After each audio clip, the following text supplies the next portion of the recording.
ታላቅ የምስራች ከሜሪት ፕሮፐርቲስ ለንግድ ሱቅ ፈላጊዎች በሙሉ እርሱ ይነግዱ እንጂ ትርፋማ የሚሆኑባቸውን አለያም ቢያከራዩአቸው አዋጭ የሆኑ የንግድ ሱቆችን በመሃል ተክለ ሃይማኖት ለሽያጭ ማቅረባችንን ስንገልጽ በታላቅ ደስታ ነው።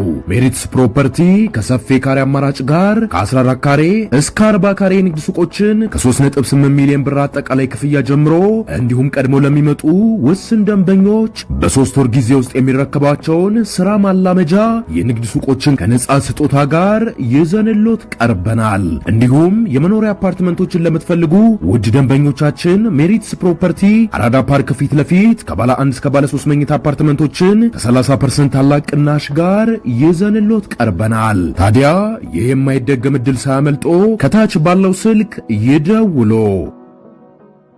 ታላቅ ድምፃዊ ቴዎድሮስ ካሳሁን ወይም ቴዲ አፍሮ የሰሞኑ ዋነኛ መነጋገሪያ አጀንዳ ሆኖ ነበረ። ያው መልስ እስኪሰጥ ድረስ አንመለስበትም፣ ያው አጀንዳ ያጣነው ስላልሆነ ብለን ነበር። በትላንትናው ዕለት ግን ምሽት ላይ መግለጫ አንዳንድ ሚዲያዎች ላይ የሚመለከታቸው አካላት መግለጫ ሰጥተው ተመልክተናል። እሱም መግለጫ ትንሽ እንደወረደ ለአንብበውና በተለይ ለአዲስ ማለዳ ቅድሚያ የመጣው እሱ ነው። አዲስ ማለዳ ሌሎች ሚዲያዎች ያወጡ አይቻለው። እሱን አያይዘን የሰሞኑን ሁኔታዎች ላይ አስተያየት እንድንሰጥበት ፈልጋለሁ። አዲስ ማለዳ እንደወረደ ላንሳላችሁ። ፌዴራል ፖሊስ ከቴዲ አፍሮ ጋር በተያያዘ የተሰራጨው የስቱዲዮ ዘረፋ መሰረተ ቢስ ነው ሲል ለአዲስ ማለዳ ገለጸ ይላል። በከያኒ ቴዎድሮስ ካሳሁን እሁድ ሚያዝያ 18 ቀን 2018 ማለት ነው። በከያኒ ቴዎድሮስ ካሳሁን ቴዲ አፍሮ የቅርብ ሰዎች ላይ ተደርጓል የተባለውን እስርና ክልከላ እንዲሁም የስቱዲዮ ዝርፊያ በተመለከተ ምላሽ የሰጡት የፌዴራል ፖሊስ ኃላፊው መረጃው መሰረተ ቢስና ከእውነት የራቀ ነው ሲሉ አስተባብለዋል። የታዋቂው ድምፃዊ ቴዲ አፍሮ ኢትዮሪካ የተሰኘ አልበሙን ለህዝብ ይፋ ካደረገ በኋላ በዙሪያው ያሉ ሰዎች ይህ እስር መፈጸሙ እንዲሁም የፌዴራል ፖሊስ የደንብ ልብስ የለበሱ የጸጥታ አካላት የድምፃዊውን ስቱዲዮ ዕቃዎችና ለህዝብ ጆሮ ያልደረሱ ስራዎች ተዘርፈዋል በመባሉን ተከትሎ አዲስ ማለዳ በጉዳዩ ላይ የፌዴራል ፖሊስን ምላሽ ጠይቆ ነበር። ፖሊስም የፌዴራል ፖሊስ እንዲህ አይነት ወንጀል አይሰራም፣ ስብዕናውም አይደለም በማለት ለአዲስ ማለዳ ምላሹን ሰጥቷል። ፖሊስ ይህንን ቢልም አርቲስቱ የቅርብ ሰዎች ድርጊቱ እንደተፈጸመ ለዓለም አቀፍ መገናኛ ብዙሃን ተናግረዋል፣ ምክትል ማናጀሩም ታስረዋል በሚል መዘገቡ ይታወሳል ይላል። ከአዲስ ማለዳ ጋር ቆይታ ያደረጉት በፌዴራል ፖሊስ የወንጀል መምሪያ ኦፕሬሽን ዋና ኃላፊ ምክትል ኮሚሽነር ሙሊሳ አብዲሳ ፌዴራል ፖሊስ የሚሰራው በህግና በህግ ብቻ ነው ብለዋል። በርካታ ኦፕሬሽኖችን እንሰራለን ያሉት ምክትል ኮሚሽነሩ እዚህ ኦፕሬሽን ውስጥ ከእሱ ጋር የሚገናኙ ነገሮች እኛ ያደረግነው ነገር የለም ብለዋል። አክለውም ቴዲ አፍሮ የእኛ ተጠርጣሪም አይደለም፣ ይሄ አርቲስት ነው፣ ሙዚቃም አውጥቷል ያሉት ኮሚሽነሩ በአርቲስቱ ላይ ምንም አይነት ነገር አልተደረገም ሲሉ ተናግረዋል። በተጨማሪም ኮሚሽነሩ አርቲስቱ በአሁኑ ወቅት በቤቱ በሰላም እየኖረ ይገኛል ያሉ ሲሆን በእሱ ላይ የቀረበ ጥቆማም ሆነ የተጀመረ ምንም አይነት የወንጀል ምርመራ የለም ብለዋል። እንደወረደ ያነበብኩት እንዳይጨመር እንዳይቀነስ ስለፈለኩ ነው። በተጨማሪም ኮሚሽነሩ አርቲስቱ በአሁኑ ወቅት በቤቱ በሰላም እየኖረ ይገኛል ሲሉ ያሉ ሲሆን በእሱ ላይ የቀረበ ጥቆማም ሆነ የተጀመረ ምንም አይነት የወንጀል ምርመራ የለም ብለዋል። ፌዴራል ፖሊስ አክሎም ጉዳዩን የሳይበር ጦርነት ሲል የጠራው ሲሆን የተወሰነ የፖለቲካ ፍላጎት ያላቸው አካላት አርቲስቱን መጠቀሚያ ለማድረግ እየሞከሩ መሆኑን ለአዲስ ማለዳ ተናግረዋል። ጠቅሳለሁ። በየቀኑ ሺህ የሆነ ሐሰተኛ መረጃዎች ይፈጠራሉ። ስለዚህ አርቲስቱን እንደመያዣ አድርገው የፖለቲካ አጀንዳ ለማድረግ የሚፈልጉትን እያየን ነው። ከዛ ውጪ ይህ ዜጋ ህገ መንግስታዊ መብቱን ተጠቅሞ ሙዚቃ ሰርቷል። የሚደግፉት አሉ፣ የሚቃወሙት አሉ ብለዋል። ማብራሪያቸውን ሲቀጥሉም ምክትል ኮሚሽነሩ ማለት ነው ያ ሌላ ሜዳ ነው ማለት ነው። ያ ሌላ ሜዳ ነው ማለት ነው።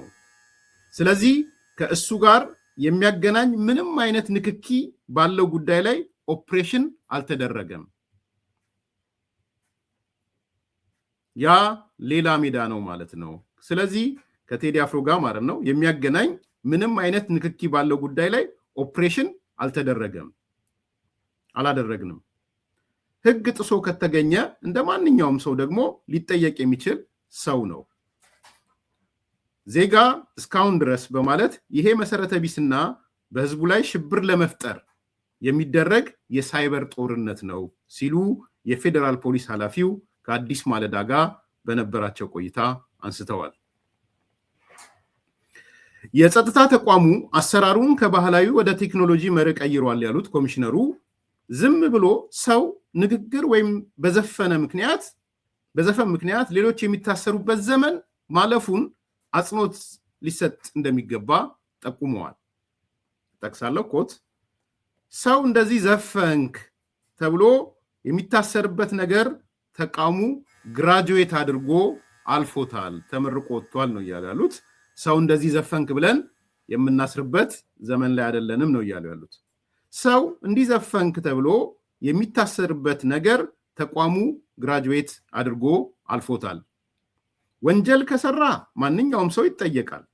የመንግስት አመራርም ቢሆን በማስረጃ ላይ ሆኖ ይጠየቃል። ወንጀል ያልሰራ ደግሞ በፍጹም አይጠየቅም ያሉት ኮሚሽነሩ አርቲስቱም ህገ መንግስታዊ መብቱን ተጠቅሞ የሙዚቃ የመስራት መብት አለው ብለዋል። አስቀድሞም ጋዜጣዊ መግለጫውን በተመለከተ መንግስት ከለከለ የሚለው አስተሳሰብ መጀመሪያውኑ መሰረተ ቢስ ነው በማለት ተናግረዋል። ይሄ ጋዜጣ መግለጫ ይሰጥ ሲባል የነበረው ከልክሏል መንግስት የሚባለው ውሸት ነው እያሉ ነው ያሉት። አስቀድሞ ጋዜጣዊ መግለጫውን በተመለከተ መንግስት ከለከለ የሚለው አስተሳሰብ መጀመሪያውኑ መሰረተ ቢስ ነው በማለት ተናግረዋል። ሰው የታገለው እንዲህ አይነት መብቶች እንዲከበሩለት ነው። እኛም እንደ ህግ አስከባሪ የምንሰራው ይህንኑ ነው። ከአርቲስቱ ጋር የሚያገናኝ ምንም አይነት ጥቆማም ሆነ ምርመራ የለንም ሲሉ ምላሻቸውን ተናግረዋል። በተጨማሪም አርቲስቱን ስራዎቹን በተመለከተ በዚህ በዲጂታል ዘመን ለምን መግለጫ አልሰጠም በማለት ጥያቄ አዘል መልስ የሰጡ ሲሆን ለምን አልተናገረም ነው። ከዛ ምን ስለሆነ ሚስቱ አለች አይደል ሚዲያ ላይ እሷ መስጠት አትችልም፣ የትም ሆኖ መስጠት አይችልም። ለምሳሌ ህዝቡ ማየት ያለበት እንዲህ አይነት ነገር ነው በማለት ውድቅ አድርገዋል። ትንሽ ስሜታዊ የሆኑ ይመስላል። እንግዲህ ማለት ያው ዲጂታል ነው ዘመኑ ዲጂታል በሆነበት ይሄ ሁሉ ግርግር ከሚፈጠር ባለቤቱ የሚዲያ ባለቤት ናት እና ሚዲያ ባለቤት ናት። ትላንትናም የሰራችውን ፕሮግራም አይቻለሁ። ምን ችግር አለው? በዛ ላይ መግለጫ መስጠት አይቻልም ወይ የሚል ነው። አይ ቲንክ እንትኑም ነው ማለት ኃላፊነትም ሁሉም ሊሰማው ይገባል የሚል አይነት ነው ያየሁት። ልድገመው። በተጨማሪም አርቲስቱ ስራዎቹን በተመለከተ በዚህ በዲጂታል ዘመን ለምን መግለጫ አልሰጠም በማለት ጥያቄ አዘል መልስ የሰጡ ሲሆን ምን ስለሆነ ባለቤቱ አለች አይደል ሚዲያ ላይ እሷ መስጠት አትችልም፣ የትም ሆኖ መስጠት አይችልም። ለምሳሌ ህዝቡ ማየት ያለበት እንዲህ አይነት ነገር ነው በማለት ውድቅ አድርገዋል። ብዙ ኦፕሬሽኖችን በየቀኑ እንሰራለን ያለው ፖሊሱ ከአርቲስቱ ጋር የተገናኘ የሰራው እንደሌለ የሰራቸው ኦፕሬሽኖች ደግሞ ለህዝባችን ባለን ሚዲያ ፕላትፎርም መረጃ እያደረስን ነው ብሏል። ያው ኦፕሬሽን ስንሰራ ለህዝቡ ግልጽ እናደርጋለን ነው። ኮሚሽኑ በድጋሚ ከአርቲስቱ ጋር የሚያገናኝ ምንም አይነት ጥቆም አልደረሰንም ያለ ሲሆን ያደረግነውም ነገር የለም ብሏል። አርቲስት ሆኖ በሙዚቃ የፈለገውን ሐሳብ የመያዝ ህገ መንግስታዊ መብት ያለው በመሆኑ ፖሊስ ያለ ማስረጃ ሰው የማይያዝበት ሁኔታን ፈጥረናል ብለዋል።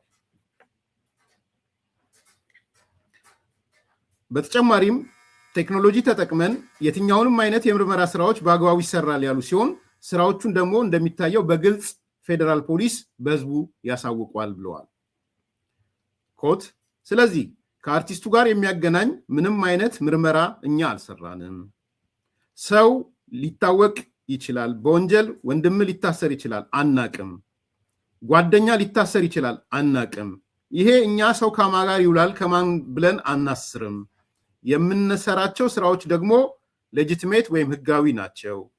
ፍርድ ቤት አቅርበን በስርዓት ጊዜ ቀጠሮ ጠይቀን እንመረምራለን በማለት ተናግረዋል።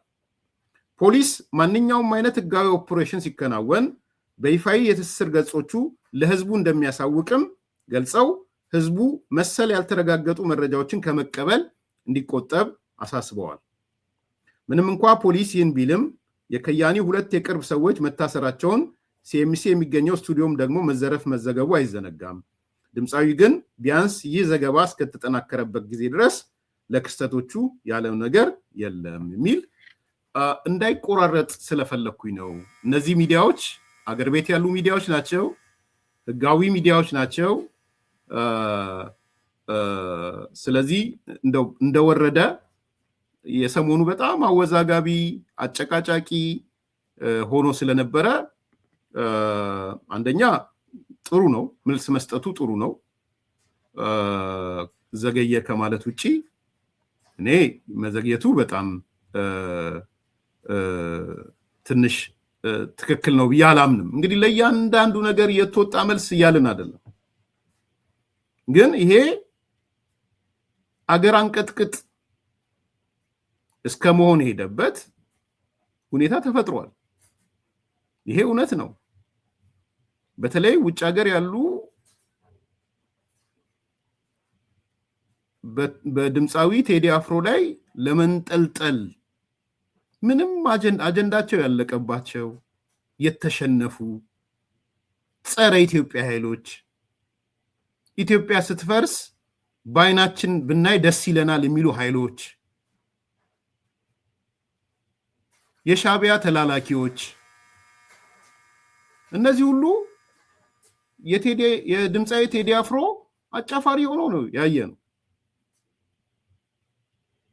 እና አገር ቤት ሽብር ተፈጠረ። የድምፃዊውን ሙዚቃ የሚሰሙ ሰዎች በጅምላ እየታሰሩ ነው እንዴ! አርበኛ ኤክስ እኮ እሱ ስራውን ሰርቷል፣ ቴዲ ስራውን ሰርቶ ጨርሷል፣ ከዚህ በኋላ ያለው ኃላፊነት የኛ ነው የሚል ጥሪ እኮ እስከ ማስተላለፍ እኮ ተደርሷል። ይሄ በአደባባይ የሰማነው ንግግር ነው። በቃ ጨርሷል፣ ቴዲ የትግሉን ጫፍ መድረስ ያለበት ደረጃ ላይ አድርሶታል፣ ከዚህ በኋላ ኃላፊነት የኛ ኢትዮጵያውያን ነው የሚል ከሻዕቢያ ጋር ቀን ከሌሊት እያደረ ከኢትዮጵያ ታሪካዊ ጠላቶች ጋር ቀን ከሌሊት እያደረ የግብፅ ጉዳይ አስፈጻሚ ሆኖ ግን ጩኸት የቀሙ ሰዎች ነበሩ። ይሄ እውነት ነው። ይሄ በማህበረሰብ ውስጥ ከፍተኛ ግርታ እንዲፈጥር ነው ያደረገው እና ለምን ዘገየ? የመዘግየት ጥያቄ አሰስመንት እኮ ይሰራል። መንግስት አሁን እንዳልኩት ነው፣ ለእያንዳንዱ ነገር እየወጣችሁ መልስ ስጡ እያልን አይደለም። እኔ ፐርሰናሊ ዘግይቷል ብዬ ነው ማምነው። በጣም በጣም ዘግይቷል። የመዘግየቱ ደግሞ አስተሳሰብ እንዲፈጠር አድርጓል። አንዳንዴ ቶሎ ብሎ ለሚነሱ ነገሮች ምላሽ መስጠት ያስፈልጋል ብዬ ነው ማምነው። ኮሚኒኬሽን ጽህፈት ቤት ታዲያ ምን ያደርጋል? እውነቴን ነው። እኔ ኮሚኒኬሽን ጽህፈት ቤት አንዱ ስራ ይሄ ነው። የዕለት ተዕለት ፕሬስ ሪሊዝ መስጠት ይችላል። ምን ችግር አለው? ማለት ትልልቅ እኮ ነገሮችን ነው የሚሸፍነው። ታዲያ ምንድን ነው ኮሚኒኬሽን ጽህፈት ቤት ኮሚኒኬት ሊያደርግ እኮ ነው የተቋቋመው። ሁኔታዎችን አሰስ ያደርጋል። ጠዋት ጠዋት እርግጠኛ ነኝ የኮሚኒኬሽን ጽህፈት ቤት ኃላፊው ወይም ኃላፊዋ ሚዲያ ሞኒተር የተደረጉ ነገሮች ታገኛለች። እጁ ላይ አለ ኃላፊዎቹ ጠዋት ይገናኛሉ ያስባሉ ስራ ስለሆነ ጠዋት ሲገናኙ በእርግጠኝነት የምናገረው ሚዲያ ሞኒተሪንግ የሚያመላክተው ነገር ይሄ ነው። ስለዚህ ይሄ ቀርቧል። እኔ አሰራሩ ምናልባት የኛም ፕራክቲስ ልናገር ብዙ ጊዜም ተናግሬዋለሁ፣ በመጽሐፍም ጽፌዋለሁ። ጥሩ ነው ብዬ አስባለሁ። ፕራክቲሱ ምንድነው የምናደርገው? ሚዲያ ሞኒተሪንግ ሌሊቱን ሙሉ ሲሰራ ያድራል። አራት እንትን ያለው አራት ምንድነው ሽፍት 8 ሰዓት አራት ሽፍት ማለት ነው። 24 ሰዓት ነው ሚዲያ ሞኒተሪንግ የሚሰራው። አንደኛው ሰርቶ ለአንደኛው ያቀብለዋል፣ አንደኛው ሰርቶ ለአንደኛው ያቀብለዋል። 24 ሰዓት የሰሩትን ጠዋት እናገኛቸዋለን ተጨምቆ በሁለት ገጽ ወይ በአንድ ገጽ አክቹዋሊ በሁለት ገጽ። እያንዳንዱ ሚዲያ ማየት አይጠበቅብንም። ያቺ ሁለት ገጽ በ24 ሰዓት ውስጥ ስለተፈጸመው ሚዲያ ሞኒተሪንግ እናገኛለን። ከዛ እሱን መሰረት አድርጎ የበላይ ኃላፊዎች እንነጋገርበታለን። ህዝቡ ውስጥ ምን ስሜት ተፈጥሯል የሚለው ማለት ነው። አቶ በረከትም ባለበት፣ አቶ ሽመልስም ባለበት፣ ወይዘሮ ሃይማኖት ባለችበት ኮሙኒኬሽን እሱ 10 ስለነበሩ ኮሙኒኬሽን ሰው አሁን የመገናኛ ብዙሃን ኃላፊ የሆነችው ወይዘሮ ሃይማኖት ዘለቀ፣ ሌሎችም አሉ። ገብረ እግዚአብሔር የሚባል አለ፣ ረዳ ያለፎም አለ። እነሱ አሉ። አብረን እንነጋገራለን። ከዛ ይዘን እንሄዳለን። መልስ መስጠት ያለበት ካለ ጠዋት ላይ ይሄን ጉዳይ ፖሊስ መግለጫ ይስጥበት፣ ይሄን ጉዳይ ውጭ ጉዳይ መግለጫ ይስጥበት፣ ይሄን ጉዳይ የንግድ ሚኒስቴር ተከፋፍለን እንወጣለን፣ ለነሱ እንሰጣቸዋለን። ይሄ ፕራክቲስ ቀላል ፕራክቲስ ስለሆነ ያለ ይመስለኛል። እኔ አሁንም ዝም ብሎ ችላ ማለት ትልልቅ ነገሮችን የሚያፈርስ ስለሆነ ነው። ይሄ ጠዋት ሚኒስትሯ ይሄን ሲደርሳት 2-3 ቀን ሲደርሳት ፖሊስ መልስ እንዲሰጥ በቃ የግዴታ ሚኒስትሯ መውጣት የለባትም። የተፈለገው ሃየር ሌቭል ላይ ያሉ ሰዎች እንዲወጡ ነው። እሱን ዳውን ማድረግ ነው። በኤክስፐርቶቹ መስጠት ይቻላል፣ በፕሬስ ሪሊዝ መስጠት ይቻላል፣ በህዝብ ግንኙነት ኃላፊዎቹ መስጠት ይቻላል። የፌዴራል ፖሊስ፣ የክልሉ ፖሊስ ህዝብ ግንኙነት በቃ ይህን ስራ ሰርቶ ያልቃል። አሁንስ አጀንዳ ሆነ፣ ትርክት ሆነ ብቻ አይደለም። በየቦታው ለአሜሪካ ኤምባሲ ተጻፍን፣ ለሴኔተሮች ደብዳቤ ተጻፈ ምናምን። እንዴ ሰላማዊ ሰልፍ እኮ በሱ ሊያደራጁ ነው። አሁን የከሰሩትን አቶ ልደቱ የከሰሩትን አርበኛ ኤክስ ወዲ ሻቢያ አሁን ተሟሟቀ እኮ፣ ግለቱ ጨምሯል። በዚህ ግለት ወተን ሰላማዊ ሰልፍ እናደርግ እኮ መቼ ለስብሰባ እኮ ነበራቸው። ድምፃዊ ቴዲ አፍሮ ማዕከል ያደረገ ሰላማዊ ደግሞ እንደሱ ከሆነ ይወጣል፣ ሰው ይወጣል፣ ውጭ ሀገር ያለውም ይወጣል። እንዴ ለምንድን ነው ይሄ ሁሉ ቀዳዳ የሚፈጠረው? ዋይ ምን ችግር አለው? በአንድ በህዝብ ግንኙነት ኃላፊ ይሄን ያለው ቢባል ዛሬ በምክትል ኮሚሽነር ነው የተወጣው። አያስፈልግም። በምክትል ኮሚሽነር ደረጃ መውጣት አይጠበቅም። ከመጀመሪያው ከቁጥር 1 ቀን ተከለከለ መግለጫ የተባለለት የህዝብ ግንኙነት ኃላፊው የተከለከለ መግለጫ የለም። የባለቤቱ ሚዲያ አላት አይደል ወይ? ይሄው ሰሞኑ ሚዲያ ተላልፏል። ለምን የትኛው ሚዲያ ነው የሚከለክለው? የዲጂታል ዘመን በሆነበት ኦኬ። ስለዚህ እኔ ወደነ ድምፃዊ ቴዲ አፍሮ ማኔጅመንት ማርኬቲንግ ሰዎች ወይም ቤተሰብ ከመሄዴ በፊት በመንግስት ደረጃ ያለውን ድክመት ማየት ፈልጋለሁ። ከፍተኛ ድክመት ፈጽሟል ብዬ አምናለሁ። መንግስት እንዴ ትልልቅ ጉዳይን እኮ ነው ገደል የሚከትብህ። በሱ ምክንያት ስሜታዊ የሆኑ ሰዎች እኮ ይመጣሉ። እንደ አይዲዮሎጂ እንደ አይዲዮሎግ የሚያመልኩት ሰዎች አሉ። ቴዲን እንደ አይዲዮሎግ አርቲስት ሃጫሉ ሁንዴሳ ላይ ያለ ስሜት በተመሳሳይ ቴዲ አፍሮ ላይ ያለ ስሜት አለ። ኢሞሽናል የሆኑ ሰዎች እንዳሉ አውቃለሁ። ኢሞሽናል በፍጹም ቴዲን በተመለከተ ምንም ነገር ብትናገር አንገታቸውን ለካራ የሚሰጡ ሰዎች እንዳሉ አውቃለሁ። እኔ በአጋጣሚ እድለኛ ነኝ መሰለኝ። በተቃዋሚ ጎራ ያለውንም በመንግስት ጎራ ያለውን ነገርም አይቼዋለሁ። ኤክስፒሪየንሴንም ማካፈላችሁ ለዛ ነው። ኢሳት ውስጥ እያለን ዝግ በረኝነት የሚባል ኮንሴፕት አለ። እኔ ነኝ አክቹዋሊ ዝግ በረኛ የምለው እና የዝግ በረኝነት ሰዎች አሉ ማለት ያው ቲሙን ታውቁታላችሁ። ቲም ውስጥ ስለሆነ ሰው ሲነሳ ዝግ በረኛ ይባላል ማለት ዲስከስ ማታደርገው ማለት ነው። ገባ ዘግቼ ነው ስለሱ ጉዳይ ዘግቼ። ለምሳሌ አንዱ ቴዲ አፍሮ ነው። there are people እዛ ውስጥ ያሉ በዝግ በረኝነት ይዘው ስለ ቴዲ ክፉ ነገር ሲነሳ የሚያብዱ ሰዎች አሉ። ከልባቸው ነው ከአንጀታቸው ነው ከአንገታቸው ነው አላውቅም። እውነት ስለሆነ ነው የምነግራቸው። ኢሞሽናል ከነሱ ጋር ደግሞ ሌላ ኢሞሽናል አታችመንት ያላቸው ሰዎች አውቃሉ።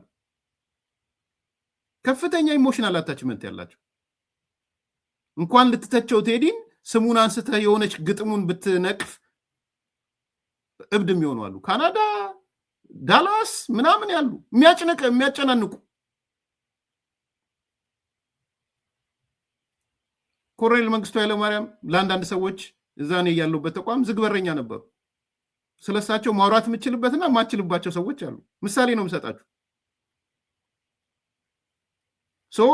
አንዳንዴ እንደ ማህበረሰብ በጭፍን በቃ እንደ ማምለክም አይነት ባህሪ ያለበት ነገር አለ። ወጣቶች አሉ። በዛ ላይ ወጣቶች ባሉበት ኢሞሽናል የሆነ ነገር ከስሜት የሚመጣ ቅሬታ፣ ሪዘንትመንት እንዲመጣ ቅሬታ እንዲመጣ ለምን እንደሚደረገው። ስለዚህ እኔ በመንግስት በኩል ዘግይቷል። በመዘግየቱ ተገቢ ነው ብዬ አላምንም። ከመቅረት ግን ይሻላል። ከመቅረት ይሻላል። ዝም ከማለት ይሻላል። በምክትል ኮሚሽነር ሌቭል መልስ መስጠቱ ደግሞ ይኸው ሄዶ እኮ ስላረገዘ ነው አይደለ? በምክትል ኮሚሽነር ደረጃ የተሰጠው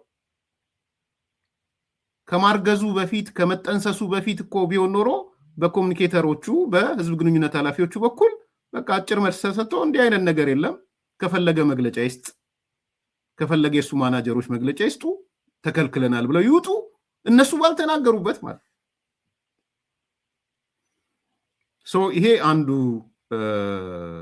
ነገር ነው። ከመንግስት አንጻር ያለኝ ቅሬታ ይሄ ነው። እኔ ቅሬታዬን መግለጽ እፈልጋለሁ። እንደ ኮሚኒኬሽን ጽህፈት ቤትም ራሱን ቢያይ፣ እንደ መንግስትም ራሱን ቢያይ፣ ነገሮችን ችላ ብሎ ኢግኖር አድርጎ ከሆነ ደግሞ ኢግኖር የሚደረግ ነገር አይደለምም አልነበረምም። አንድ ማነቃነቂያ እኮ የትግል ማዕከል ተደርጎ እኮ ነበረ። የትግል ማዕከል እንዴ! እኔ አንዳንድ ውይይቶች ድምፅ ልከውልኛል። የውይይቶች የውስጥ ውይይቶች በቃ ይሄ ነው ጊዜው። እንግዲህ ይታያችሁ የሻዕቢያ ሰዎች ይሄ ነው ጊዜው ብሎ ሲወጡ አስቡት። ዞር ብላችሁ ብታዩ እኮ የቴዲ አፍሮ ኢትዮጵያ ኤርትራ የምትባል ሀገርን የማይቀበል የቴዲ አፍሮ ኢትዮጵያ ናት። እውነቴን ነው የምላችሁ። ይሄን አውቃለሁ። ኢትዮጵያ ሙሉ ናት ብሎ የሚያስበው እሱ ኤርትራንም ስጠቀልል እሰየው። እንደዛ ቢሆን ምን ያህል ደስ ባለኝ እኔ። ስለዚህ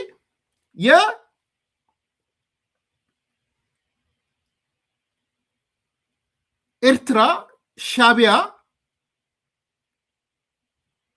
የሚጠላውን ቴዲ ትርክቱን የሚጠላው ሰው በዚህ ምክንያት ለካ ግርግር ማድረግ ይቻላል በሚል ዲስ ኢዝ ታይም እያሉ ነው የሚወያዩት። ሰላማዊ ሰልፍ ማድረጊያው ታይም ነው። የዲሲው ሰልፍ በፍጥነት ይጀመር፣ የለንደኑ ሰልፍ በፍጥነት የቴዲ አፍሮ ፖስተር ይሰራ እኮ ተብሎ ተነጋግረዋል። ይሄን ነው እንደሚሆነው። ልክ ነው። ስለዚህ እኔ እስከ ዳር ጥሩ ጥያቄ ነው ያነሳሽው። በጣም አሪፍ ቴንክ ዩ። የአዲስ ኮምፓስ ቤተሰብ you are asking government to be in a defensive position። እሺ አሁን እስከ ዳር ልጠይቅሽ። አሁን ምንድን ነው የሆነው? አሁን ዲፌንሲቭ አይደለም ሆኖ የመጣው ኦፌንሲቭ ነው የሆነው። አሁን እኮ እንደውም በጣም እኮ ኤክስትሪም ዲፌንሲቭ እኮ ነው የሆነው መጥቶ። እንዳልኩሽ እኮ ነው እስከ ዳር በምክትል ኮሚሽነር ደረጃ መምጣትም አያስፈልግም ነበረ። ደም ተመጣ በምክትል ኮሚሽነር ደረጃ እርከኑን አስቢው። ምክትል ኮሚሽነር ማለት ያኔ በኮሙኒኬተሩ በህዝብ ግንኙነት ኃላፊው ኢቭን በአዲስ አበባ አስተዳደርም በሚዲያ እንትንም በህዝብ ግንኙነት ኃላፊው እኔ ደረጃ እያሳነስኩ አይደለም፣ ግን የሚመለከተው ህዝብ ግንኙነት ኃላፊዎች አሉ የተቋሙ። በሱ በኩል እኛ የከለከልነው ሰላማዊ መግለጫ የለም፣ ተከልክለናል ካሉ ይናገሩ፣ አለቀ። ኢትስ ኖት ይሄ ምን ይሆናል? መልስ ነው፣ የመንግስት መልስ ነው። ዛሬ ሲያየ ነው እስከዳር ዲፌንሲቭ ፖዚሽን እኮ ነው ያየ ነው፣ መከላከል እኮ ነው ያየ ነው ስቲል። ስለዚህ መንግስት ኦፌንሲቭ ነው መሆን ያለበት። እንዳልኩት ግን ግሬዱን ዝቅ አድርጎ ዊዝ ሎወር ሌቭል። ሁለተኛ ልንገራችሁ ሌላ ምናልባት እንደ እንትን እንዳልኳችሁ ሚዲያ ሞኒተሪንግ ስንሰራ ይሰራሉ ብዬ ስላለም ዲፓርትመንቱም እንዳለ ስለማቅ ሲሰራ አንዱ መልስ የሚሰጥበት ብቻ አይደለም የሚወሰነው፣ በምን ደረጃ መልስ እንስጥ የሚባለውም ይወሰናል። ሚኒስትሩ ይናገር፣ ሚኒስትር ዴታዎቹ ይናገሩ፣ ፕሬስ ሪሊዝ ይሰጥበት፣ ፕሬስ ኮንፈረንስ ይሁን፣ የተቋማት ሚኒስትሮች ይናገሩ፣ የንግድ ሊሆን ይችላል፣ የኢኮኖሚ ሊሆን ይችላል፣ ምናምን የውጭ ጉዳይ ሊሆን ይችላል። እነሱ ይናገሩ፣ የነሱ ምክትል ይናገሩ፣ የነሱ ፒአር ይናገሩ። እሱንም ነው የምትሰሩት አብራችሁ። ሰው እኔ በሆን ዘሞመንት የመጀመሪያ ቀን እንደዛ ጫጫታ ሲነሳ ህዝብ ግንኙነት ከዚህ ከመግለጫ ጋር ተያይዞ ያለውን ህዝብ ግንኙነቱ ይናገራል። አለቀ በቃ አለቀ። ወደ ምክትል ኮሚሽነር የማይሄድም። ስለዚህ እኔ እስከዳር ዲፌንሲቭ ፖዚሽን ነው እንደውም አሁን ያየሁት ትርክት ከተፈጠረ በኋላ። ስለዚህ አንደኛው ነገር እሱ ነው። ሁለተኛ ከድምፃዊ ቴዲ አፍሮ አንጻር ደግሜ ደጋግሜ ብዙ መናገር አልፈልግም። ድምፃዊ ቴዲ አፍሮ ግን ምናልባት ከሌሎቹ ድምፃውያን በተለየ ሁኔታ የሚታወቁ ማናጀሮች፣ የሚታወቁ ማርኬቲንግ ኃላፊዎች፣ በሚዲያ ላይ የሚታወቁ ባለቤቱን ጨምሮ ሰዎች አሉ።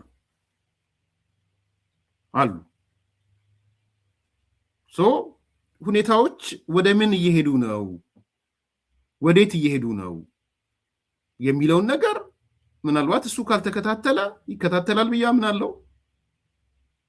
አላስፈላጊ ነገሮች ሲመጡ ለነዚህ ነገሮች የመልስ የመስጠት በርደን ኦፍ ፕሩፉ የነሱ ይሆናል።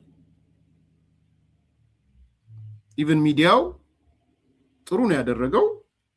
አዲስ ማለዳ ነው እንግዲህ ያየሁት፣ ሌሎች ሚዲያዎች አላየውም።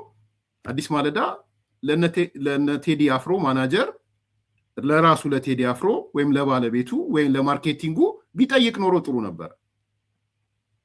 የሌሎች ሚዲያዎችን ነው ስለነሱ የተገለጸ የጻፈው እንጂ ፌደራል መንግስትን እንደጠየቀው ሁሉ አዲስ ማለዳ በዛ ሳይድ የቴዲ አፍሮ ማናጀሮች ራሱ ቴዲ አፍሮ ምንድነው የምትሉት? መልሳችሁ ምንድነው? እንዲህ አይነት ነገር ከፌደራል ፖሊስ አግኝተናል። ባለቤቱ ሚዲያ አላት፣ ሚዲያ ስላላት ወጣት እናገር ብለዋል ከፈለጉ እና በእናንተ ሳይድ ያለው መልስ ምንድነው ብሎ አልመልስም ካሉት አዲስ ማለዳ ጠይቀናቸው ነበር፣ መልስ አልሰጡንም። በቃ መልስ አልሰጡን። ከዛ በኋላ ጀጅመንቱን ሰዎች ይሰዱ ከሱ ተነስተው። ስለዚህ እኔ አሁን በግልጽ ለመናገር ኳሷ ያለችው ቴዲ አፍሮ እግር ስር ናት። አሁን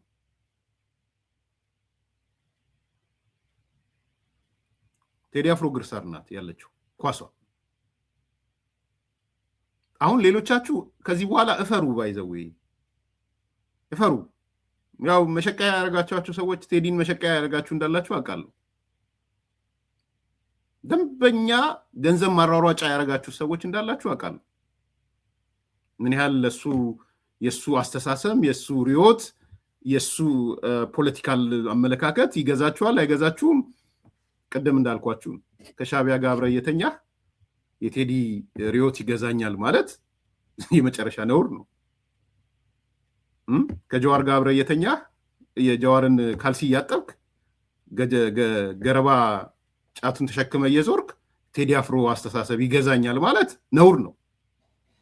ስለማይ ማለት ነው። የዘረኞች መጠራቀሚያ ገንዳ ሆነ ስታበቃ ገንዳ መጠራቀሚያን ተሸክመ ቴዲ አፍሮ ምናምን ይገዛኛል ስትል ማፈሪያ ነው መሆን ያለበት። የምሬ ነው። አንዳንዶቹን በግልጽ መነጋገር ስለሚያስፈልግ ማፈሪያዎች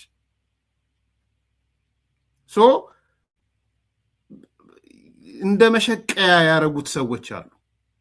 የዕለት ተዕለት መሸቀያቸው ወይም ደግሞ ስፔስ ማግኛ። ምክንያቱም ቴዲ አፍሮ ማህበራዊ መሰረት አለው ምናምን ብለው ስለሚያስቡ ያንን ነገር ለመሸቀያ የሚጠቀሙበት ሰዎች አሉ። በግልጽ ይታወቃሉ። ስለዚህ ለነዚህም ሰዎች በነ ቴዲ አፍሮ ዙሪያ ያሉ ሰው ግልጽ ማድረግ አለባቸው። ምንድነው በእርግጥስ የሚል ነገር መታሰብ አለበት። እኔ አሁን መጥቼ መንግስትን አይደግፍም ይደግፋል፣ ዘፈኖቹ ዳሴ ጣለው ለከሌ ነው ዳሴ ጣለው ለከሌ ነው እንደዚህ ኢትዮጵያ ምናምን የሚለው እዛ ውስጥ ጨርሻለሁ። ብዙ ሲግናሎች እንዳሉት አሳይቻለሁ። ቅሬታ ያለባቸው ሰዎች እንዳሉ አሳይቻለሁ። የተደሱት ሰዎች እንዳሉ አሳይቻለሁ። ትላንትና ጋሽ ወንድሙን ሳያቸው ነበር። ጋሽ ወንድሙ ነግሬያችሁ ነበር። አሁን ዛሬ ጠበቃ ወንድሙ ማለት ነው። ስለማቅ ነው ከቴዲ ከስፍራው ጋር ሲወያዩ አይቻለሁ። እኔም ስም ጠቅሰውት እንደነበር አይቻለሁ። እኔ ጋብዛቸዋለሁ። በዚህ አጋጣሚ ወረዳ 24 እኔ የተወለድኩበት ያደኩበት እንደሚወዳደሩ ሲናገር ሰምቻለሁ። ኮልፌ ቀራኒዮ እንቀሰቅስሎታለን፣ ይዘኖት እንመጣለን። ጋሽ ወንድሙ ጠበቃ ወንድሙ እኚህ ሰው አሁን በደንብ ሴንስ እንዲያደርግ ነው። እኔ እዛ ዙሪያ ያላችሁ ሰዎች ሴንስ እንድታደርጉት ነው። እኚህ ሰው ኦሮሞ ናቸው። በኦሮሞነታቸው የሚኮሩ ሰው ናቸው። የአርሲ ሰው ናቸው። ኦፌኮ ውስጥ የነበሩ ሰው ናቸው። የፕሮፌሰር መራራ ፓርቲ ውስጥ የነበሩ ሰው ናቸው።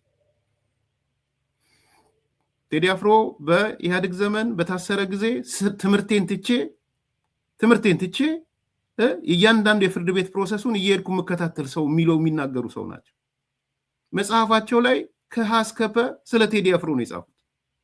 እያንዳንዷን ሙዚቃ እየተነተኑ ሰምታችኋቸው ይሆናል። እያንዳንዷን አፈር ይዘን ውስጡ አረንጓዴ የራበ ሆዴ የአፄ ሚኒሊክን የጥቁር ሰው ወዘተ። ኦኬ እኚህ ሰው አዝኜብሃለሁ ብሎ ሲመጡ አንድ ሰው አይደሉ። ትላንትና ቴዲ አፍሮ ሄሊከን ተከለከለ፣ የበደሌ ተከለከለ፣ እርምጃ እንስወድበት ሲባል ወገባቸውን ቋጥረው የኢትዮጵያ ጀግናችን ነው ቴዲ ማለት ጥላውን ገሰሰ ነው። ምን ያምናቸዋለሁ? የቤተሰብ አልበም አለኝ አሉ እሳቸው። የቤተሰብ አልበም አለኝ። እዛ አልበም ውስጥ የቤተሰብ አልበም አንደኛ ከአልበም ውስጥ የከተትኩት አርቲስት ጥላውን ገሰሰን ነው አሉ። ከጥላውን ቀጥሎ ቴዲ አፍሮን የከተትኩት አሉ አልበም ውስጥ። ሂዝ ፓርት ኦፍ ማይ ፋሚሊ ብለው ማለት ነው።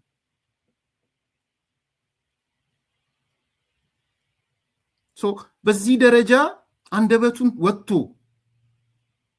እየተናገረልህ እየመሰከረልህ ያለ ሰው በአንተ ቅር ብሎኛል ሲልህ ማን ነው እንደሚጠቅምህ? ከሻቢያ ጋር የተጣበቀው ነው የሚጠቅምህ? ኢትዮጵያ ትፍረስ፣ ስትፈርስ በአይኔ ማየት አለብኝ የሚለው ሰው ነው በየቀኑ ፕሮግራም ሲሰራ የሚጠቅምህ? በየቀኑ ያለው እኮ አዳዲስ ድምፅ ጭራቅረሽ ምናምን 3-4 ፕሮግራም የቴዲ ግጥሞች ተቀምጠው አሁን ባንዲራይ አንሳ፣ የቲፒኤልኤፍ ሰዎች ባንዲራይ አንሳ አሁን ፕሮግራም መስራት አለባቸው። የፖለቲካ ድህነታቸው እንደተጠበቀው በቃ የሆነ ነገርን እስካናወጠልን ድረስ ምን ችግር አለው እስካላሉ ድረስ ኢትዮጵያ በእድሜ በአይኔ በእኔ እድሜ ስትፈርስ ማየት እፈልጋለሁ ያለ ሰው ደግሞ ደጋግሞ አንተን እያነሳ ሲመጣ አረጋገጠልኝ ኢትዮጵያ መፍረሷን ብሎ ሲል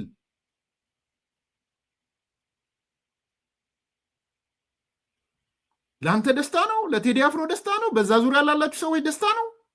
አይመስለኝም። እኔ ሰው እንዲህ አይነት ሰው ጥሩ ጥያቄ ነው። ለምን አዘኑ? ሄደ ፕሮግራሙን ስሙ። ሀቅና ሳቅ ላይ ከቴዲ ሰፍራው ጋር ውይይት አድርገዋል። ይደስማው ቅሬታቸው አልገባኝም፣ መሀል ወጥቶ ዳሮነ ተደረገ የሚባለው ማንን ነው? ማህበረሰብን ነው ወይ ብለው ጠይቀዋል። ወንድሜ አልገባኝም ብለው ኢትዮጵያ አልሞተችም፣ የኔ ኢትዮጵያ አልሞተችም ብለው ተናግረዋል።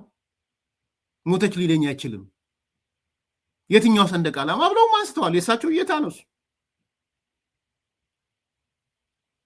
ስለዚህ ክላሪቲ ቢፈጥር በዛ ዙሪያ ያሉ ሰዎች ነገሮችን ግልጽ ቢያደርጉ በልዩነት ውስጥ ታከብራለህ፣ በልዩነት ውስጥ ትኖራለህ።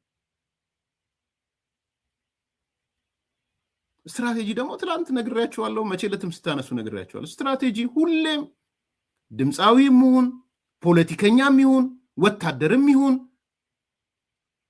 የጋራ ነገር አለው። ስትራቴጂ ምንድን ነው የጋራ ነገሩ?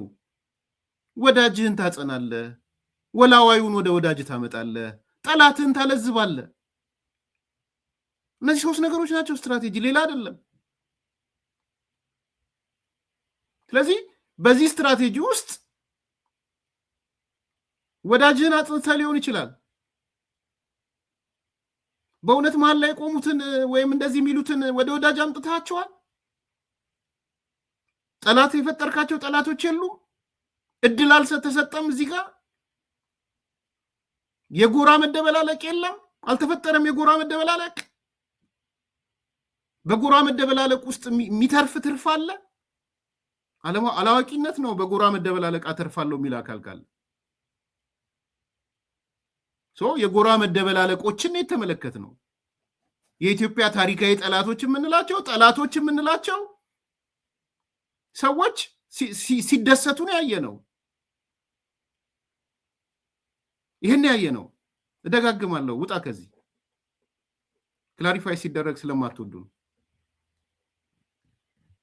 እና እኔ ምን አይነት አስተያየት እንዳላችሁ አላቅም፣ ግን እነሱ የፈለጉት በዚህ ሆይታ በዚህ ጩኸት ተመርኩዘው ትርፍ ሊያተርፉ ፖለቲካ ሊሰሩ ነበር የፈለጉት። የለም ፖለቲካውን የመንግስት ጥፋት እንደተጠበቀው ነው። እኔ ጥፋት ነው ብዬ ነው የማስበው። እንደተጠበቀው ነው መዘግየቱ። የምትሰራው ፖለቲካ ግን የለም። ለእኔ ማጠቃለያ ሀሳቤ ነው። በርደን ኦፍ ፕሩፍ አሁን ከዚህ በኋላ ኳሷ ያለችው ቴዲ አፍሮ እግር ስር፣ ኳሷ ያለችው በቴዲ አፍሮ ማኔጅመንት አካባቢ ነው፣ ባለቤቱን ጨምሮ።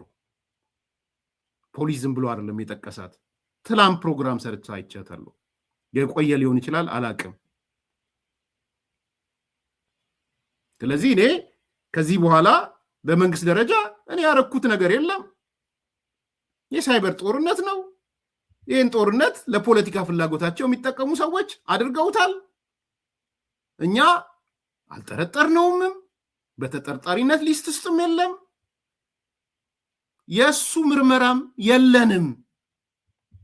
በሱ ዙሪያ የጀመርነው ምርመራ የለም። ይሄ የሳይበር ጦርነት ነው።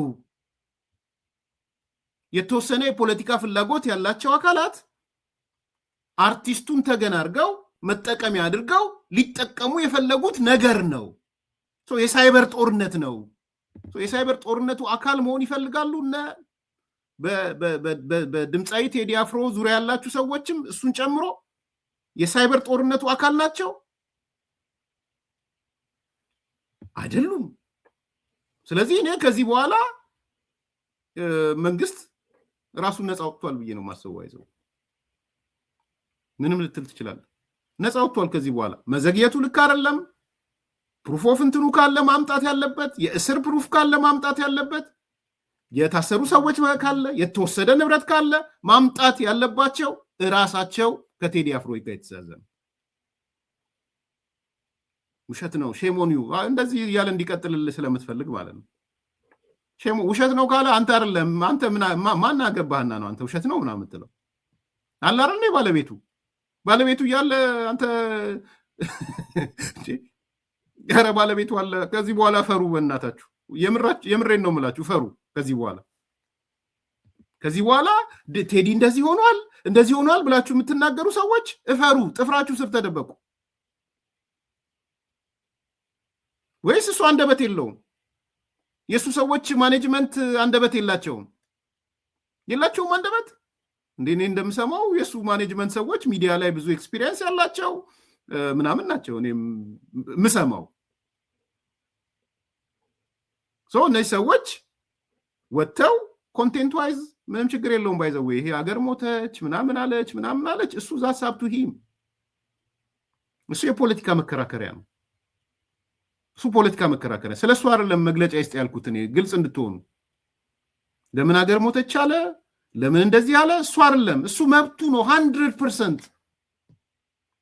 ያኔ ክርክር እንገባለን። ከኔ ጋር ሀገር ሞታለች ብሎ ቢወጣ ሀገር አልሞተችም ብዬ መከራከሪያን አመጣለሁ፣ እንዳልሞተች ሁሉ አሳያለሁ ካለ እኔ ገባኝ። ከንጋታው 11 ሰዓት ነው የሚለው ነው የገባኝ።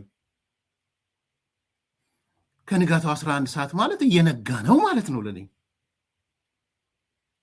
ስለደነገጠ ስለተናደደ መሰለኝ እኮ አቶ ልደቱ አያሌው ከምሽቱ 11 ሰዓት ያለው። ፖለቲካ እንስራ ብንል እኮ ብዙ መስራት ይቻላል። ስላልፈለግን እኮ ነው። ቴዲ አፍሮ የመጀመሪያ የለቀቃት ዘፈን ላይ ጀንበር መሰለኝ ከንጋቱ 11 ሰዓት ነው ያለው እንጂ ከምሽቱ 11 ሰዓት አላለም። እየመሸ ነው አይደለም ያለው፣ እየነጋ ነው ያለው። ምን ማለት ነው እየነጋ ነው? አምናለሁ ነው እየነጋ እንደሆነ። ኤርሚያስ ለገሰን ብትጠይቁት ከማየው ነገር ተነስቼ እየነጋ ነው።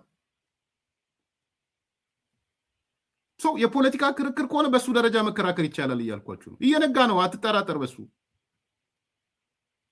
ኢትዮጵያ ተሻግራለች ብዙ ነገር። እኔ አሁን ከምሬ ነው የምናገረው።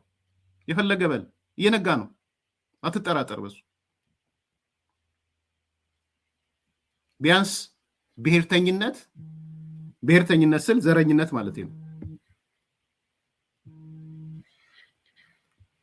ብሔርተኝነት ወይም ዘረኝነት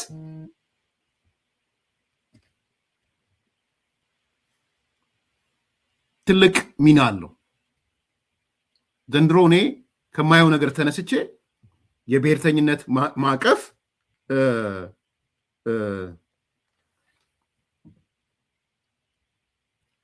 እየወደቀ ነው ብዬ ነው የማስበው።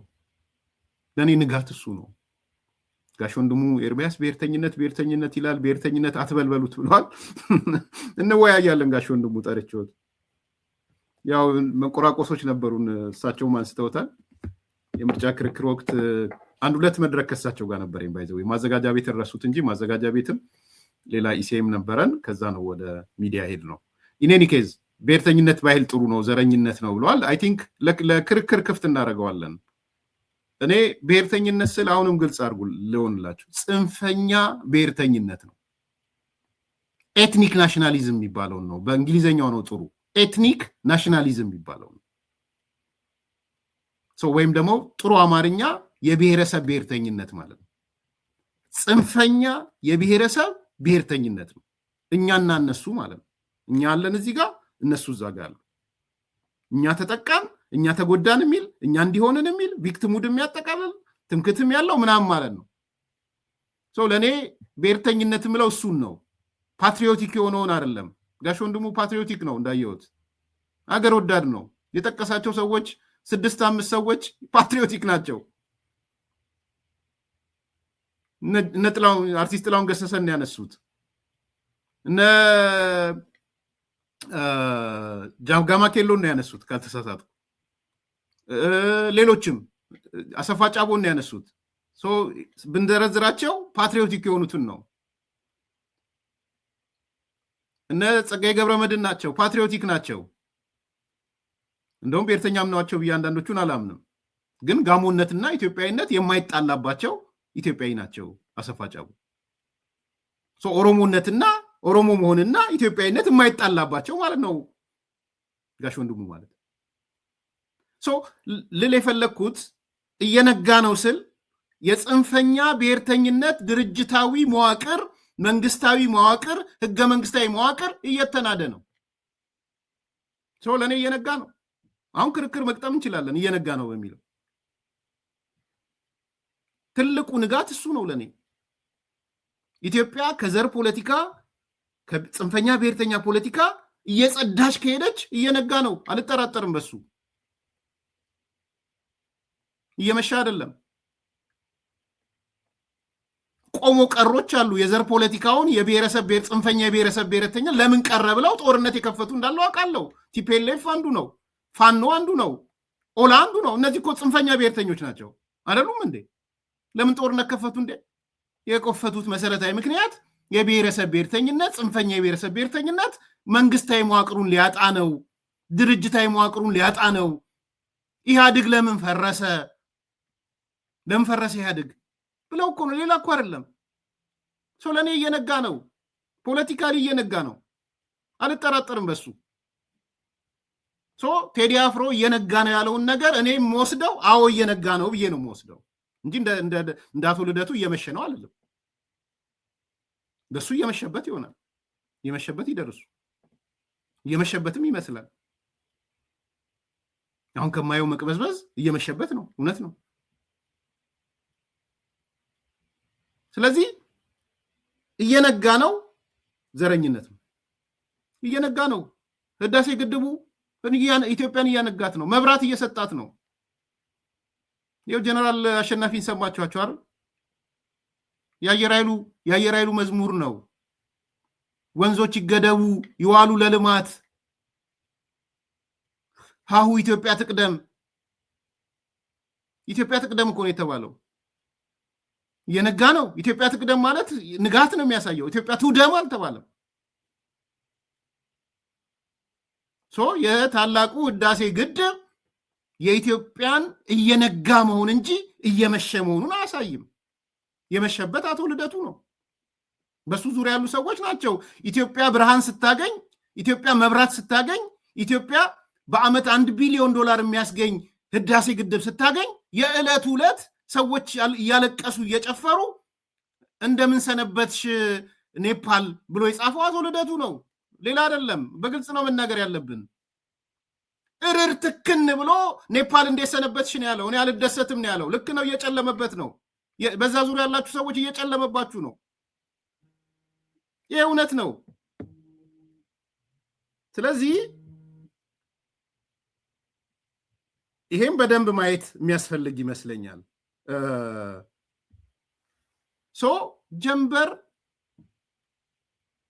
ጀንበር ወጣች ነው። ጀንበር ማለት ሪናይሰንስ ነው። ሌላ እኮ አይደለም። ጀንበር ወጣች ነው እንጂ ጀንበር ጠለቀች አይደለም። ሰሞኑን ጠቅላይ ሚኒስትሩ ያነሷቸው አሉ።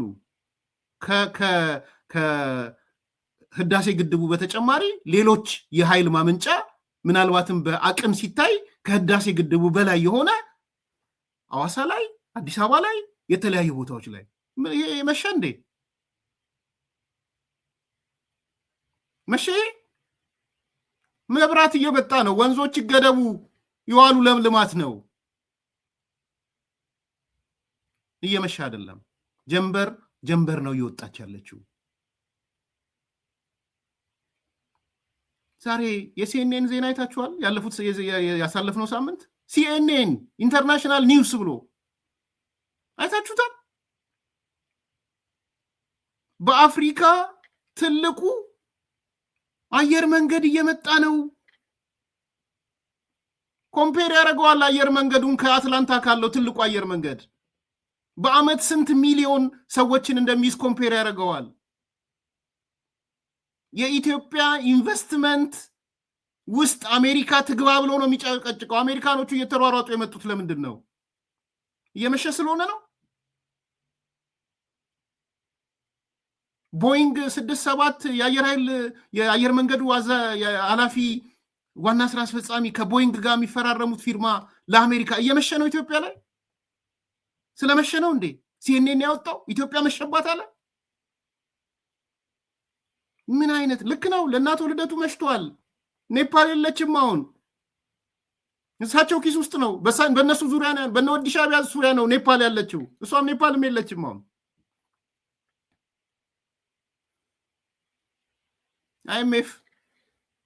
አይኤምኤፍ ሰሞኑን እየሰማው ነበር። መረጃውን ኤግዛክት አላውቀውም። የኢትዮጵያ ሰዎች ወደ አሜሪካ ሲመጡ አስበውት የነበረው $1 ቢሊዮን ይሰጡናል ብለው ነው ያስበው የነበረው። በቃ ቱ ዘ ማክሲመም $1 ቢሊዮን ቢሰጡን ለድጋፋችን ብለው ነው የመጡትና አህመድ ሺዴ፣ እኔ ያለኝ መረጃ ነው ኤግዛክት አይደለም የምናገረው። $1 ቢሊዮን ይሰጡናል ብለው መተው እኔ ባለኝ መረጃ $1.6 ቢሊዮን ነው ይዘው የተመለሱት። 1.6 የመሸ ነው። ስለመሸ ነው አይኤምኤፍ አንተ $1 ቢሊዮን ከሰጠኝ የምሰየው ብዬ ጨፍራለሁ ብለህ ስታስብ 1.6 ውሰዱ ያለው ምሽት ነው። ይሄ ለአቶ ልደቱ ነው የመሸበት፣ ለወዲ ሻዕቢያ ነው የመሸበት፣ ለአርበኛ መሳይ ነው የመሸበት።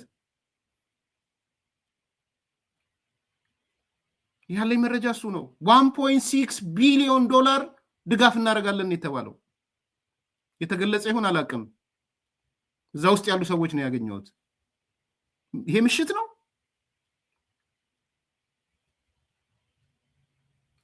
ሀሳብ ስጡበት፣ እንነጋገር። የማዳበሪያ ፕሮሰሱ ጥሩ እየሄደ ነው ባለኝ መረጃ። የማዳበሪያ ፋብሪካው የነዳጅ ከማዳበሪያ ጋር የተያዘው ጥሩ እየሄደ ነው። እየመሸ ነው። እሱ ምሽትን ነው የሚያሳየው። በኢኮኖሚም ደረጃ ስንመለከት ትላንት ያላየናቸው ነገሮች፣ ተስፋ የሚሰጡ ነገሮች ነው እያየን ያለ ነው። ምሽት አይደለም፣ እየነጋ ነው። ፕሮፌሰር ብርሃኑ ሲናገር ሰምቼዋለሁ። 7 ሚሊዮን የአንደኛ ደረጃ ተማሪዎች ዛሬ ቁርስና ምሳቸውን መንግስት ይሸፍንላቸዋል፣ እየበሉ ነው።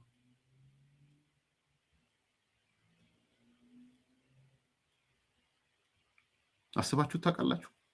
በኢትዮጵያ ኢኮኖሚ 7 ሚሊዮን የኢትዮጵያ ህፃናት እየበሉ ምሳ ቁርስ በልተው ትምህርት ቤት አሉ ማለት ታስቦ ይታወቃል። ታልሞ ሜቢ እንትን ከበሮ በሰው እጅ ያምር አውቃችኋለሁ። ለእናንተ ምንም ትርጉም የለው።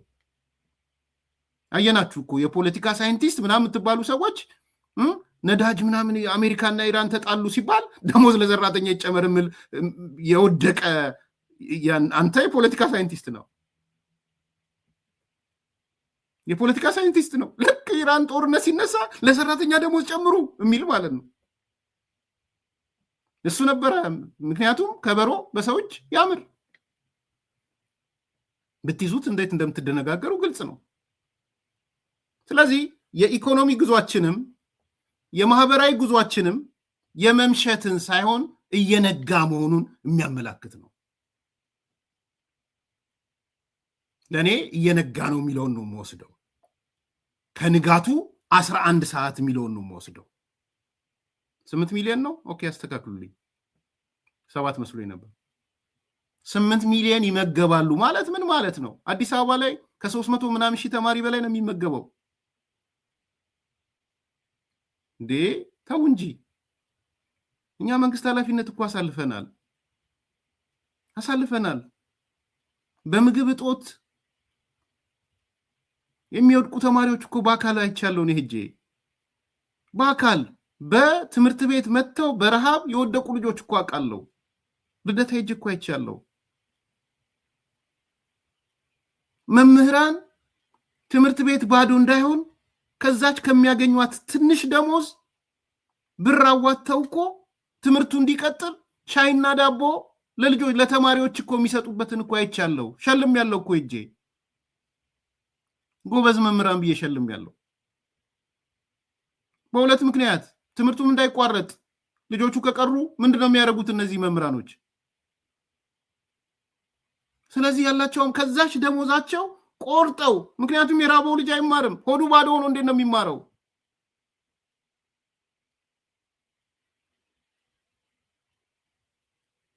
ስለዚህ ከኪሳቸው አውጥተው ደረቅ ዳቦ ገዝተው ሻይ አፍልተው ለተማሪዎች ሻይና ዳቦ ሰጥተው ያቆዩቸው ነበረ።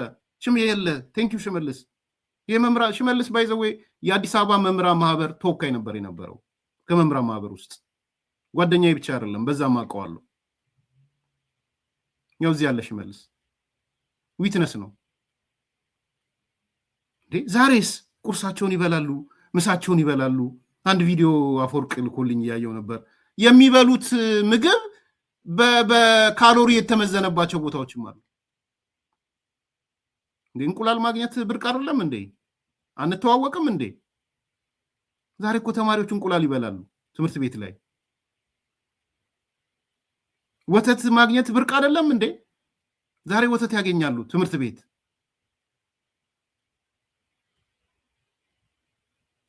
ሶ 700,000 ከደረሰ 300 ምናምን ሺህ ነበር የነበረኝ ዳታ። ቴንኪው ብርሃኑ። 700,000 ሰው መግበህ በጀቱን ዩ ካን ካልኩሌት ዘ ኮስት ኤክስፔንዲቸሩን አስቡት።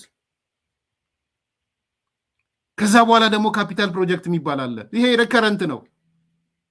መስራት አለብህ። የሚታይ ህንፃ መስራት አለብህ። የሚታይ ትምህርት ቤት መስራት አለብህ። የሚታይ ጤና ጣቢያ መስራት አለብህ። የሚታይ ኢንዱስትሪ መስራት አለብህ። ዲስ ኢዝ ሪከረንት በጀት ነው። በዚህ ልክ ሲመጣ 8 ሚሊዮን ተመገቡ። ይሄ እኮ ብቻውን ያሸልማል። ኮሎኔል መንግስቱ እኮ ማይምነት እናጥፋ በማለቱ ነው እኮ ዩኒሴፍ የተሸለመው። ባይዘዌ ኢትዮጵያ አንዱ መሸጥ ያለባት ለመሸለም አይደለም መሰራት ያለበት፣ ዩኒሴፍ ሊሸልማት ይገባል። በዚህ ኮሎኔል መንግስቱ ማይምነትን ማስወገድ በሚል እንደተሸለመው ኢትዮጵያ አንደኛ ደረጃ ልጅ ያሉትን ልጆች መግባ በማስተማሯ ልዩ ሽልማት ነው የሚያስፈልጋት። ይሄ መንግስት ልዩ ሽልማት ያስፈልገዋል። እኔ ከልቤ ነው የምናገር። ዲስ ኖት ፖለቲክስ። ስለማቀው ስላየሁት ነው የማወራው። ስለዚህ ከማህበራዊ አንጻር የምናየው ነገር እየነጋ እንጂ እየመሻ አይደለም። ችግሮች አሉ። አዎ። የጸጥታ ችግር አለ። አዎ። የሰላም እጦት ችግር አለ። ለምን መጣሱ? የብሔር ፖለቲካ ለምን ይቀራል? አይቀርም። ሌላ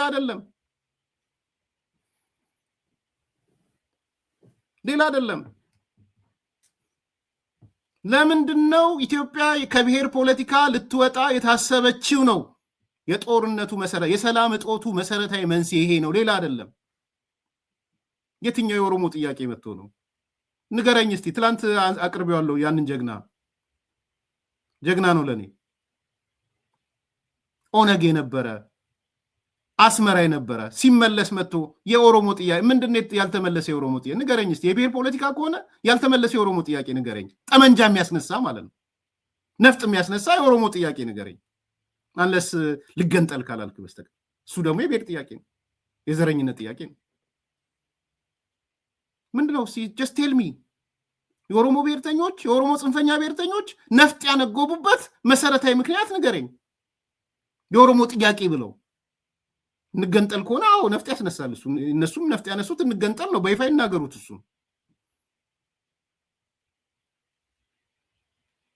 ምንድነው? የአማራ ጥያቄ ነፍጥ የሚያስነሳ የአማራ ጥያቄ በነፍጥስ ይመለሳል ወይ? የአማራ ጥያቄ እየተመለሰ ነው ወይ? በነፍጥ የአማራ ጥያቄ እየተመለሰ ነው? የትግራይ ጥያቄ በነፍጥ ይመለሳል? ህወሓት የ4 ኪሎን ይፈልጋታል። አዎ ህወሓት ማለት የትግራይ ህዝብ አይደለም። ጀግኒቷ ነግራናለች። ጀግኒት ናት። አሁን ኬሪያ እናብድ ነበረ። ትግራይ ማለት ህወሓት ማለት ትግራይ አይደለም ስንባል ጨርቃችንን ጥለን እናብድ ነበር። አሁን ግን ትግራይና ህወሓት አንድ አይደለም። የትግራይ ህዝብ በነፍጥ የሚመለስ መልስ የለውም መልስ። ስለዚህ የብሔረሰብ የብሔርተኝነት ጫካ ውስጥ የተደበቁ የዘረኝነት ጫካ ውስጥ የተደበቁ ሰዎች በግላጭ የሚያወጡት ያልተመለሰ የሚባል ጥያቄ የለም። እውነት ለመናገር የቋንቋ ጉዳይ ኦሮሞ ቋንቋ ይባላል። ፌዴራል መንግስት ቋንቋ ለመጠየቅ ያንን ለመመለስ ብዙ ነገሮች ናቸው። ብድግ ብለህ ከዚህ በኋላ ከዛሬ ጀምሮ በመላው ኢትዮጵያ ኦሮምኛ የሥራ ቋንቋ ይሆናል ብለህ የምታውጅበት አይደለም። ሌላው ማመን አለበት። ሌላው አማራው ማመን አለበት። ወላይታው ማመን አለ። ሲዳማው በኃይል ኢምፖዝ ካረክማ ዘመኑ ያንተ ነው ማለት ነው።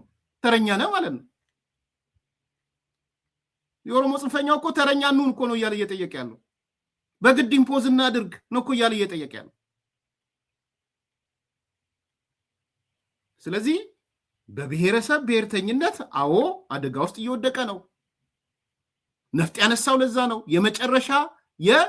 የመጨረሻውን ትግል እያደረገ የመጨረሻውን ጦርነት ባይዘው ኢትዮጵያ የመጨረሻው ጦርነት ነው። የመጨረሻው ጦርነት በግልጽ ልንገራ፣ የመጨረሻው ጦርነት ነው። በሀገራዊ ማንነትና በጽንፈኛ ብሔርተኝነት መካከል የሚካሄድ የመጨረሻው ጦርነት ነው። ፎር ሹር መንግስት ከተመሰረተ በኋላ ከአንድ ዓመት ተኩል በኋላ ነገሮች ኖርማላይዝ ይሆናሉ። እኔም ማምነው እሱን ነው። ጉዞ ማየው እሱን ነው። የመደመር መንግስት አንብቤዋለሁ። የመደመር መንግስትን እደግፋለሁ። በግልጽ ልንገራችሁ። ሌላም ሰዎች ካላችሁ እስቲ ፖሊሲ ላኩልና አንብብና አደግፍ የምትሉ አየውና ደግፋለሁ። የመደመር መንግስት ከአንዴ ሁለቴ አንብቤዋለሁ። ከአንዴ ሁለቴ እንደው እንትንም ኔጌቲቭ ነገር ካለም ቆፍሮ ለማውጣት ማለት ነው።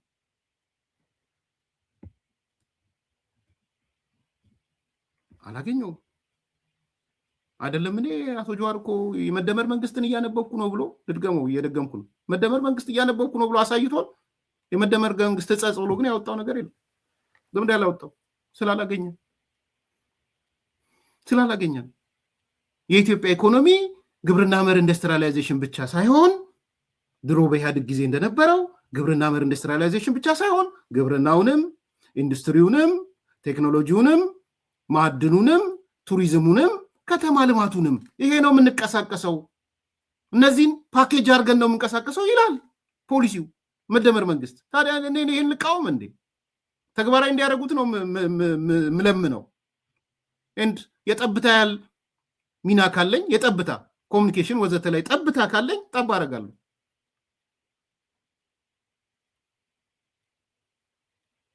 ስለዚህ እየመሸ ሳይሆን እየነጋ የሄደበት ነው። አንዳንድ ዳታዎች ይዞ መነጋገር ይቻላል። እዚህ እየጨመራችሁልኝ ነው። አረ ትምህርት ምግብ ብቻ አይደለም ዩኒፎርምም አለ ወዘተ እያላችሁታል።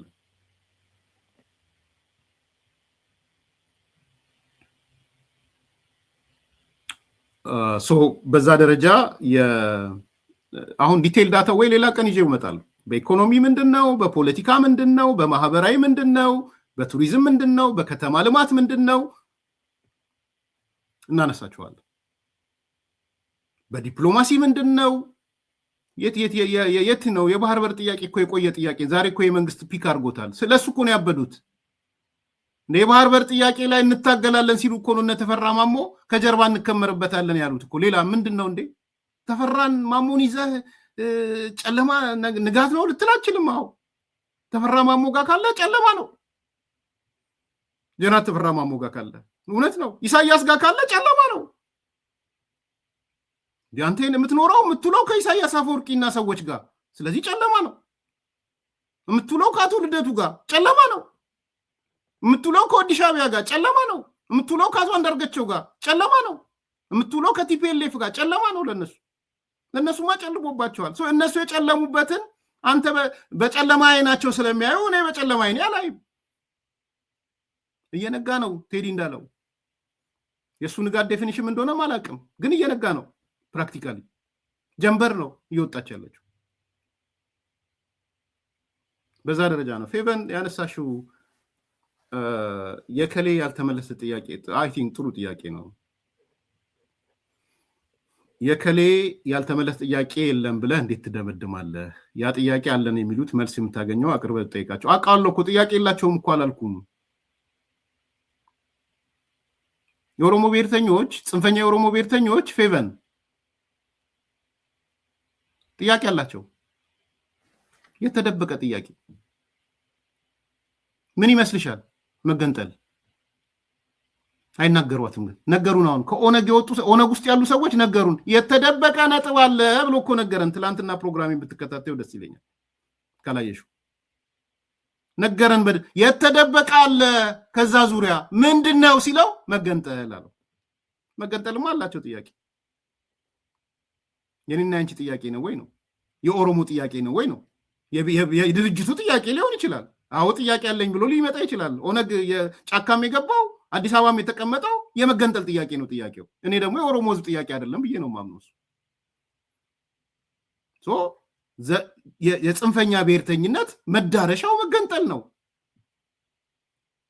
ከዛ አልፎ ግን መሰረታዊ የሚባል አይ ቋንቋህን ፕራክቲስ አታረግም፣ ባህልህን አታንቀሳቅስም፣ ይሄን ማድረግ አትችልም፣ ሃይማኖትህን ፕራክቲስ ማድረግ አትችልም ከተባለ አምጪውና እንነጋገር። ሌሎቻችሁ ዲስ ኖት ኤርትራ። የፈለገን ሃይማኖት ኢትዮጵያ የምታራምድበት ነው። ኤርትራ ነው ይሄ ሃይማኖት ይቻላል፣ ይሄ ሃይማኖት አይቻልም የምትባለው። ብሔረሰቦቹ የፈለጋቸውን ቋንቋ ነው የሚያራምዱት፣ በቋንቋቸው ነው የሚተዳደሩት። እንደውም ማክሲመም ሄደ ነው የተለጠጠ ነው እንጂ የሚባለው ቋንቋህን ፕራክቲስ አታረግም የተባለ ብሔረሰብ አለ ኢትዮጵያ ውስጥ። ባህልህን ፕራክቲስ አታረግም የተባለ ብሔረሰብ አለ ኢትዮጵያ ውስጥ። ሃይማኖትህን ፕራክቲስ አታረግም የተባለ አለ። ራስህን በራስ አታስተዳድርም የተባለ አለ። አንዱ ቆሞ ቁልፍ ይዞ የመጋዘን ቁልፍ እንዳለው ይዞ አታስተዳድራትም፣ ሪሶርስህንም አትወስድም፣ ያንተን ሪሶርስ እኔ እጠቀምበታለሁ። አንዱ ብሔር ከሌላው ጋር ያለው ነገር አለ። ይህን ነው እያነሳ ያለሁት። ጥያቄ አለ፣ ጥያቄ የለም አለ። የዴሞክራታይዜሽን ጥያቄ አለ። ይህ ሙሉ የኢትዮጵያን ጥያቄ ነው። ኦሮሞ ጋር ስትሄዱ ስፔሲፊክ ስለሆንኩ ነው። ኦሮሞ ጋር ትልቁ ጥያቄ የዴሞክራታይዜሽን ጥያቄ ነው። ልንገራችሁ፣ ትልቁ የአልፋና ኦሜጋው የኦሮሞ ትግል ካሁን በኋላ የሚመጣው የዴሞክራታይዜሽን ጥያቄ ነው። ኢትዮጵያን ዲሞክራታይዝ ማድረግ ነው። ኦሮሞ ደግሞ የሚጠቀመው ኢትዮጵያን ዲሞክራታይዝ እና ዲሞክራታይዝ በማድረግ ብቻ ነው። ባይዘው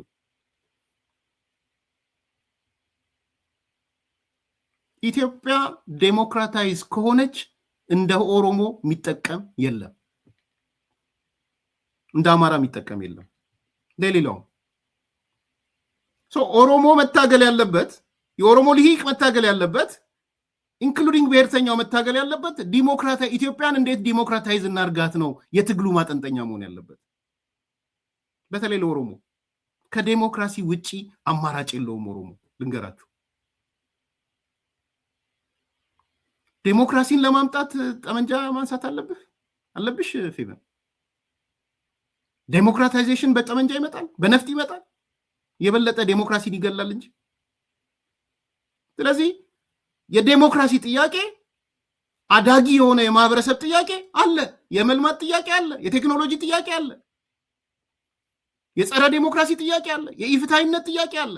ኢፍታይነት እርስ በራስ በማስተዳደር ውስጥ ጸረ ዴሞክራሲ አለ። መልካም አስተዳደር ያልሰፈነባቸው ማዕት ናቸው። ግን ወደ ላይ ስንመጣ ትልቁ ማጠንጠኛ በተለይ ለኦሮሞ ኮሚኒቲ፣ ለኦሮሞ ማህበረሰብ ኢትዮጵያን ዴሞክራታይዝ ማድረግ ብቻና ብቻ ነው። አለቀ።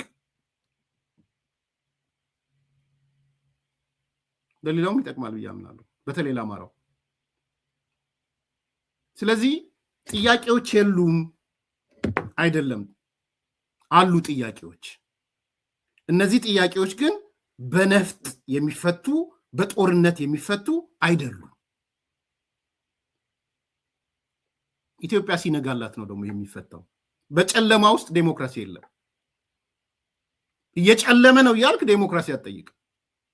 እየነጋ ነው የሚለው ከዛ አንጻር ነው መታየት ያለበት። ስለዚህ በዚህ ደረጃ እንድታዩት ፈልጋለሁ። ምናልባት ይበቃል በቂ ነው ብዬ ነው ማስበው። ጀነራሉን እናመሰግናለን። ጀነራል አሸናፊን ድጋፍ ማድረግ የምትፈልጉ ቃለ መጠይቅ ማድረግ የምትፈልጉ እሳቸውን ማገዝ የምትፈልጉ ሰዎች ብቻ ሳይሆን እንደ እውቅና መስጠት የምትፈልጉ ሰዎች addiscompass@gmail.com ላኩልን። እኔ ትልቅ የእውቅና መድረክም ያስፈልጋቸዋል ብዬ አምናለሁ። እንዲህ አይነት ሰዎችን ባመሰገንን እውቅና በሰጠን ቁጥር ወጣቶቻችንም ተመልሰው ለካ እንዲህ ኢትዮጵያ ልጆቿን ታመሰግናለች፣ ጀግኖቿን ታጀግናለች የሚል ሐሳብ እንዲመጣ ያደርጋል። ስለዚህ በመንግስት በኩል ያላችሁ ሰዎችም በኢትዮጵያ አየር ኃይል አካባቢ ያላችሁ ሰዎች፣ የቀድሞ አየር ኃይል ሰዎች፣ በኪነ ጥበቡ አካባቢ ያላችሁ ሰዎች የምትቆረቆሩ ስም መጥራት አልፈልግም ለጊዜው፣ ታዋቂ ድምፃውያን አላችሁ፣ ታዋቂ ሰዎች አላችሁ፣ የባለሀብቶች አላችሁ፣ ስለ ሀገር የምትቆረቆሩ በጣም የኢትዮጵያ ቀድሞ ሰራዊት በጣም የሚያንገበግባችሁ ጓደኞች አላችሁኝ። ሰው እናንተ ኦርጋናይዝ ሆኖ እኚህን ሰው ማክበር ቴንኪዩ ማለት በራሱ ምስጋና መስጠት ለሚቀጥለው ትውልድ ለካ እንደዚህም ይደረጋል። ኢትዮጵያ ለካ ጀግኖቿን የምትበላ ብቻ ሳይሆን ጀግኖቿን የምታመሰግናት። በላይ ዘለቀ ብቻ አይደለም የኢትዮጵያ ታሪክ። ሰው እነ ጀነራል አሸናፊም ምስጋና የሚሰጣቸዋሉ። በፕራይም ሚኒስትር ደረጃ ትልቅ ምስጋና ተሰጥቷቸዋል። ስማቸው እውቅና ተሰጥቶታል።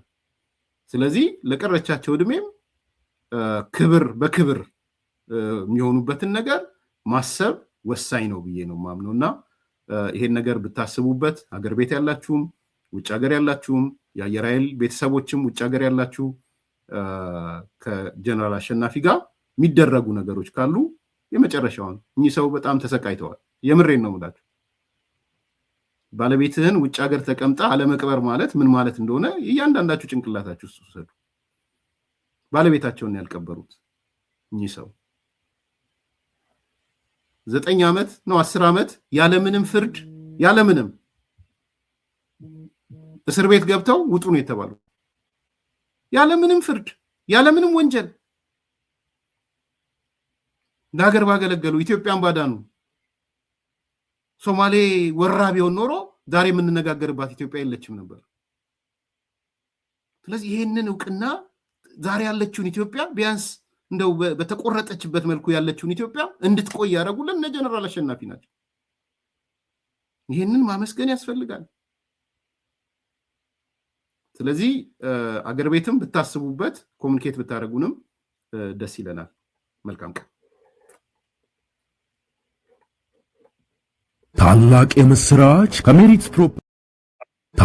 የምስራች ከሜሪትስ ፕሮፐርቲስ ለንግድ ሱቅ ፈላጊዎች በሙሉ እርሱ ይነግዱ እንጂ ትርፋማ የሚሆኑባቸውን አለያም ቢያከራዩአቸው አዋጭ የሆኑ የንግድ ሱቆችን በመሃል ተክለ ሃይማኖት ለሽያጭ ማቅረባችንን ስንገልጽ በታላቅ ደስታ ነው።